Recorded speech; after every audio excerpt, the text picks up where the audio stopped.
뭐 양국이 하면 한국과 미국을 의미하는데 이런 발언은 중국 군인들의 희생을 무시하는 말이잖아. 한국 때문에 18만 명이 목숨을 잃었는데 우리 때문에 잘 살고 있는 거 몰라? 중국에서 돈 벌고 싶으면 중국인 정서를 제대로 알라고 중국의 유명 SNS 웨이보에서 한국에 대한 비난이 쏟아져 나오고 있는데요. 몇 년 전 한국에서 연예부 기사를 쓰던 미국 기자가 겪은 일을 한번 들어보시죠. 미국에서 온라인 기자 활동을 하고 있는 루이라는 겁니다. 정식 방송국만큼은 아니지만 인지도가 있는 온라인 웹사이트에서 일하고 있고요. 저의 기사는 제법 기가 좋습니다. 사실 내노라 하는 방송 기자보다 저의 조사 내용이 좋을 때가 훨씬 많아요.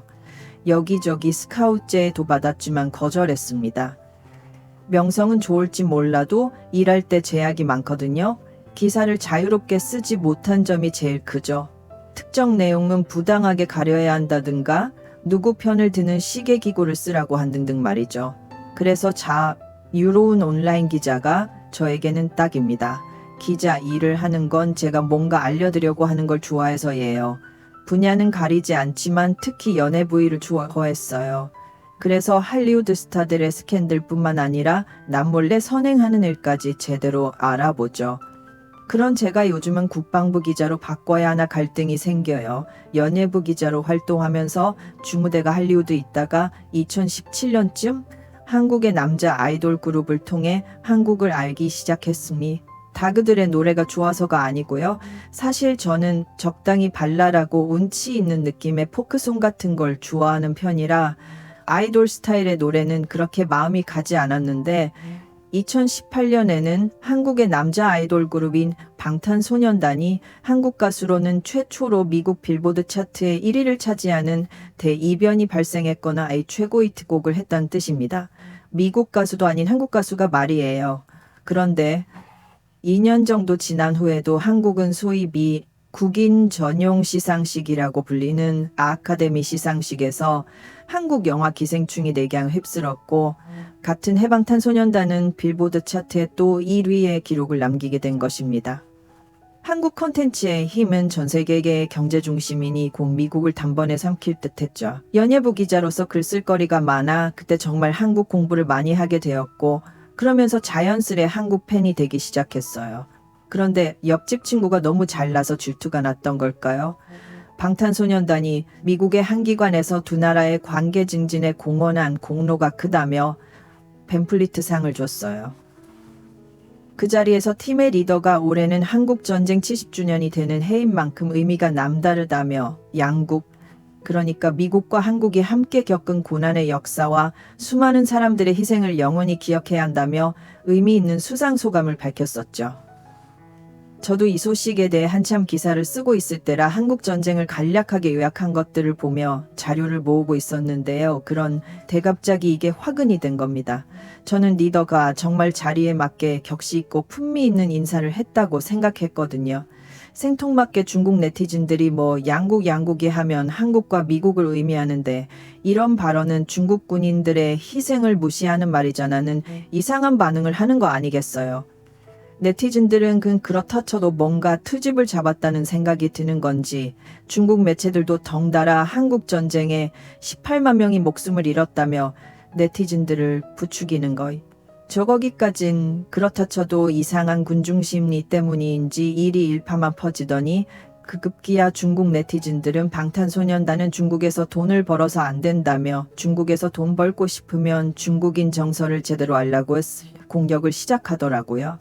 어떤 중국 네티즌은 한국 전쟁에 대한 완전히 일방적인 한국의 태도는 중국의 네티즌을 화나게 했고 한국은 미국에게 잘 보이려고 하고 있다는 시기 글들이 도배가 되는 것을 보니 어처구니가 없었습니다.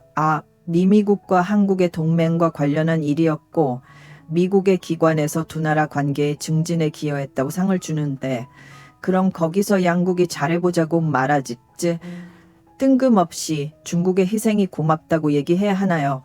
제가 일반적인 논리가 부족한 건지 아니면 정말 중국 네티즌들이 말하는 것처럼 중국의 희생이 너무나 큰데 미국만 옹호하는 메시지였지만 이 불끈 솟아올랐습니다. 이게 바로 기자라는 직업의 묘미에 진실을 파헤치는 것 말이에요. 저는 학창 시절 세계사 수업에서 아주 잠시 들었던 한국 전쟁에 관한 이야기들을 인터넷으로 검색하기 시작했고 날짜 순으로 하나씩 정리해 보았어요.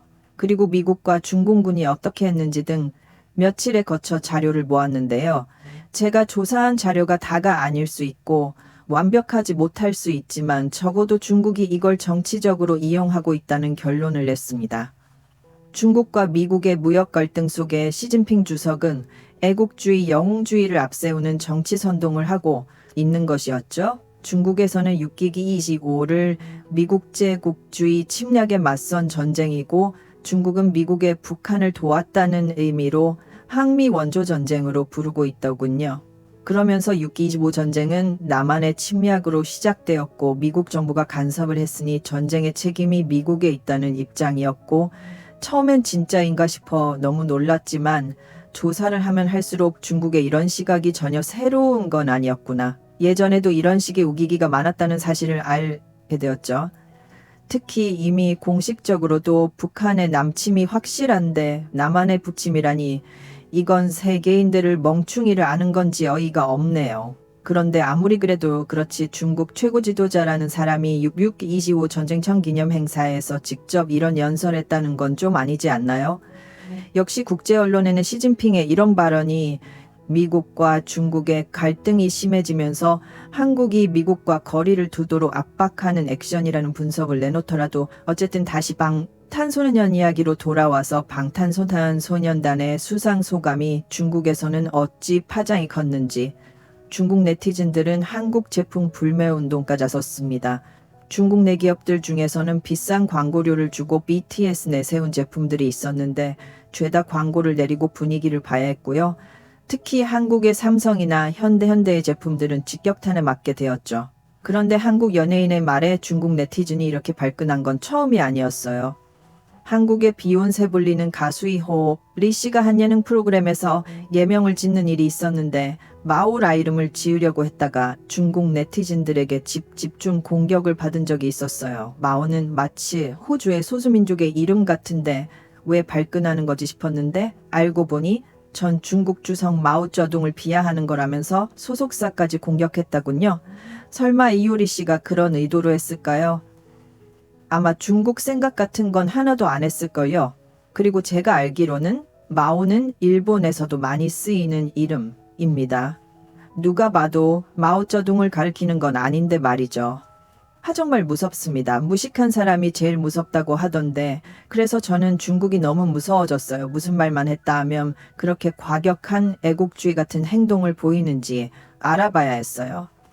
10대부터 30대에 속한 중국 네티즌들은 역설적이게도 한류의 열렬한 팬인데 이들은 SNS에 오가면서 중국 내부에서는 느끼지 못하는 다양한 문화를 누리지만 누구보다 민족 자부심과 집단성을 보이고 있어요. 왜냐하면 중국의 민주화 사태가 있었던 이후부터 중국은 학교에서 애국주의 교육을 강화했고 시진핑 정권이 들어선 후 거에 강제하다 피했다고 해요. 중국 공산당이 강조하는 역사와 사상을 중요하게 여기는 세대다고요. 특히 소위 펀칭 즉 분노하는 청년으로 불리는 젊은 층의 SNS 넘나들며 온라인에서 활동하는데 한국뿐만 아니라 홍콩과 티베트 문제에도 예민해요. 아니 중국 아닌 나라에 대해서는 다 예민해요. 미국 프로 농구의 팀단장이 홍콩 지지 의사를 밝히자마자 중국 네티즌은 집단으로 NBA 보이콧에 나서기도 했거든요. 진짜 교육은 100년을 내다보고 계획해야 한다고 했는데 20년 전부터 일어났던 중국의 애국주의 교육을 받은 세대가 지금의 네티즌들이 앞으로는 중국의 이런 태도는 더 심해질 것 같아요. 한국의 팬으로서 저도 지켜보겠지만 한국인 여러분이 중국의 이런 세태를 예의주시하고 적극적으로 대응해 주셨으면 좋겠어요. 연애 부기자로 시작했지만 이런 왜곡된 국제정세를 제대로 알릴 필요가 있고 그리고 개인적으로는 다시 트럼프가 집권하게 되면 군사동맹에 차질이 생겨 한국의 국방정세가 조금 걱정이 되다 보니 한국 군사력에 대한 공부도 많이 하게 되었어요. 많은 사람들이 6기 25 전쟁을 단순히 한국군과 북한군의 대결로 치부하는 경향이 있어요. 그런데 북한군 전쟁 초반 3개월 정도 역할밖에 못하고 그 뒤 약 3년 동안은 중국군과의 싸움이었고 거기다 6기 25 전쟁은 오래갈 전쟁이 아니었고 인천 상륙작전 성공 후 분노의 북진이 시작되면서 파죽지세로 거침없이 진격해 올라가서 사실은 몇 달 만에 한국의 자유통일로 끝났을지도 모를 일인데 뜬금없이 중국의 개입으로 달라지고 기약 없이 길어졌습니다. 그로 인한 막대한 인명재산 피해는 물론 분담까지 되었는데도 중국은 사과나 유감의 표현은커녕 자신들이 침략자 미국을 물리쳤다 자랑스럽게 떠벌리고 있으니 답답할 노릇입니다. 그런 역사를 보건대 제가 우려할 수밖에 없는 게 중국과 한국의 인구수 때문입니다. 혹여라도 미국 대통령 선거에 트럼프가 다시 당선이 되어 돈 많은 한국은 알아서 핵을 보유하고 하며 군사 협력이 끊어지면 저 중국이 가만히 있을 것 같지 않거든요. 군사력이 어떤지는 제가 아직도 조사를 안 해봐서 모르지만 아주 특별한 경우를 제외하고는 일반적으로 인력이 깡패야.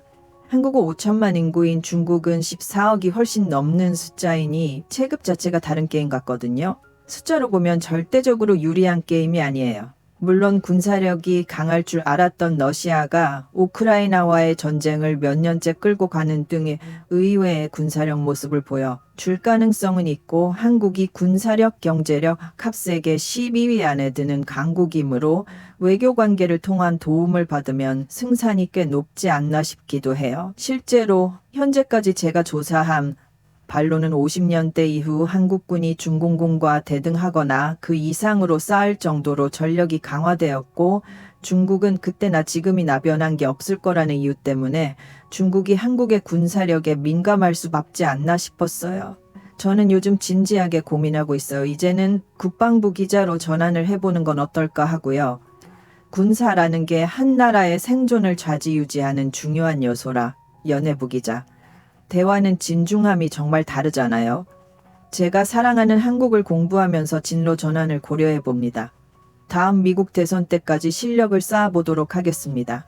저의 이야기를 들어주셔서 감사합니다. 구독과 좋아요, 알림 설정까지 부탁드리고 감동 돋보기에 다음 이야기도 즐겁게 시청해. 과거 중국은 여러 이민족의 지배를 받은 실이 있습니다. 몽골의 원나라, 만주족의 청나라 등이 한족 본거지에 깃발을 세웠습니다. 중국 입장에서는 부끄러운 과거인 셈인데요. 그래서인지 중국의 역사 왜곡은 날로 심해져 가고 있습니다. 중국의 동부가 공정은 말할 것도 없지요. 2002년부터 중국 정부의 주도 아래 시작된 동북공정은 중국 동북 지역의 역사와 현실의 문제를 연구하기 위해 시작된 연구인데 다민족 국가인 중국 민족들을 단결시키고 사회주의 중국 통일 강화를 위해 추진된 학술 연구입니다. 그러나 연구 과정에서 고구려가 중국의 고대 지방 정권이라 주장하며 한국의 역사 형성 과정을 왜곡한 사실이 있었죠. 2007년 5년간의 동북공정이 끝났지만 지금은 동북공정에서 논의된 논리를 뒷받침하기 위한 구체화 작업이 진행되고 있는 어이없는 상황입니다. 중국의 역사 왜곡은 곳곳에 나타나고 있는데 가장 최근의 사건은 2022년 중국 국가박물관에서 열린 한중일 청동기 전시회였습니다. 해당 전시회는 한중일 세 나라 국가박물관이 함께 준비한 청동기 유물 특별전인 중국 베이징의 심장부 인천 안문광장 옆에 있는 국가박물관에서 한중의 청동기 유물 50점을 전시하기로 한 것입니다.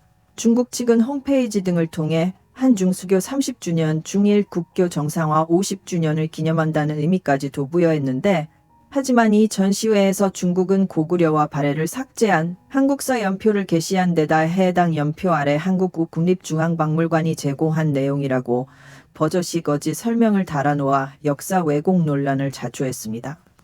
중국 외교부가 두 차례 한국 외교부도 한 차례 정례 브리핑을 통해 입장을 밝히며 양국 간 현안으로 부상하자 중국 국가박물관은 한국은 물론 중국과 일본의 역사 연표도 함께 치웠습니다. 중국의 명백한 편집 왜곡임도 불구하고 중국은 연표를 수정하는 대신 연표를 철거하는 우회로를 택해서 비난을 산 일도 있었죠. 그런데 더 큰 문제는 바로 중국이 이러한 역사 왜곡을 넘어 자국의 역사와는 전혀 상관이 없는 타국의 문화까지 자국의 역사라 우기 시작한 것입니다. 그리고 대표적인 역사 왜곡의 타겟은 최근 문화 강국으로 주목받고 있는 우리 대한민국이었다. 기업 활동을 제한하는 한 한령으로 인해 2016년 이후 우리나라의 콘텐츠를 정식으로 수입하지 못하지만 한류가 인기를 끌고 있는 상황이라 중국은 표절을 하기 시작했는데요. 특히 드라마, 예능, 음악 방송 등 TV 프로그램 대부분의 분야에서 한국 문화를 모방했던 SBS 영재 발굴단을 모방한 훈한 위성 TV, 신기한 ITV, N 삼시세끼를 모방한 동경하는 3, 엠넷의 프로듀스 청2를 모방한 우상 연습생 등등 2018년에 최소 33개의 프로그램이 중국의 표절 피해를 봤다는 통계 자료도 있습니다. 중국 방송사들은 한국 문화 표절에 이어 콘텐츠를 해외로 판매하는 등 점점 대담한 행보를 보였으며 다 유명한 한국의 게임 회사 넥슨은 2017년 PC 온라인 게임인 던전 앤 파이터를 표절한 중국 업체 7곳에 대해 법적으로 대응한 사실도 있습니다. 한복, 한식 등 모든 한국의 전통생활 양식이 중국에서 기원했다는 왜곡을 넘어 세종대왕 손흥민 선수까지 중국인이라는 어처구니 없는 주장을 펼치기도 했는데요. 당연히 중국의 이러한 왜곡은 정식 역사학계에서는 전혀 받아들여지지 않고 있습니다. 하지만 중국인들은 중국식 왜곡 역사를 받아들일 것을 끊임없이 압박하고 있습니다. 그런데 이런 문화적 왜곡에 대해 새로운 시각으로 중국이 한국을 이기지 못하는 이유를 설명해주는 교수가 있어 화제가 되었습니다. 바로 미국 정치학자, 국제관계학으로 국제정세에 해박한 지식과 분석력을 가지고 있는 미국의 조셉 나이 교수입니다. 그는 프린스턴 대학교 최우수 졸업생이자 옥스퍼드 대학교 정치학 석사를 취득하고 하버드 대학교 정치학 박사이자 현재 하버드대 국제관계학석자 교수로 활동하고 있죠. 또한 클린턴 행정부에서 국방부 국제안보 담당 차관보를 지낸 미정부 관료 출신이기도 합니다. 그는 군사력, 경제력 등을 바탕으로 한 하드파워와 구분 문화와 가치관 등에서 발현되는 힘을 말하는 소프트파워라는 개념을 창시한 사람으로 특히 한국 소프트파워의 잠재력을 높게 평가했습니다.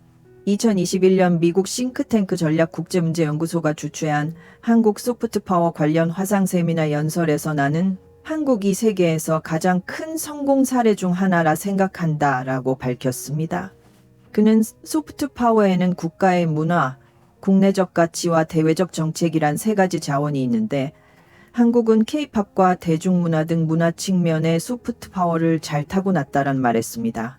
또 위대한 경제적 성공이 있었고 좀 변덕스럽지만 활기차고 성공한 민주주의를 만드는 위대한 정치 성공으로 이어졌다고 밝혔죠. 조셉 나이 교수는 개인적으로는 한국이 더 많은 것을 할 수 있다고 본다. 해외에서 좋은 일을 더 많이 하는 것이 장기적으로 도움이 될 것이라며 제안했습니다. 그러면서 대뜸 중국의 경우 소프트파워 강화에 연간 약 100억 달러를 투자하고 있지만 원하는 만큼의 결과를 만들지 못했다면서 적어도 소프트파워 분야에 있어서 중국은 한국과 상대가 되지 않는다고 강조했습니다. 여기서 중국의 소프트파워는 뭘까요?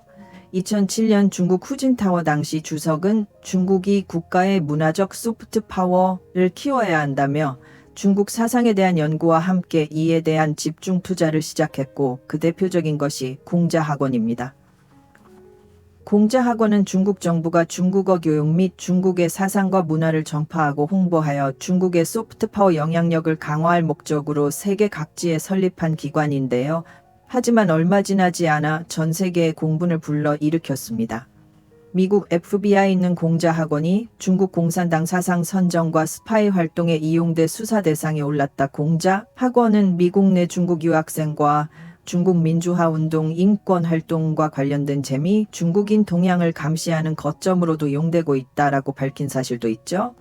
또 슬로바키아의 공자학원 원장이 중국에 불리한 발언을 하는 학자들을 상대로 협박성이 메일을 보내 논란이 되기도 했습니다. 이러한 공자학원의 실태를 폭로하기 위해 도리스 리우 감독은 공자라는 미명화해라는 다큐멘터리를 제작하여 공자학원의 침투 과정과 세계 각국의 공자학원 추방운동을 여과 없이 반영하기도 했죠. 2020년 들어서서 방권 중심으로 공자학원이 폐쇄되기 시작했고 한국국에서도 3곳이 문을 닫고 미국과 유럽에선 18곳이 퇴출당했습니다. 일본부가 악성 중국 공자학원 실태조사 검토라는 명목하에 일본의 공자학원에 대해 대대적인 조사에 들어가기도 했죠. 10년 이상 이어가고 있는 한류.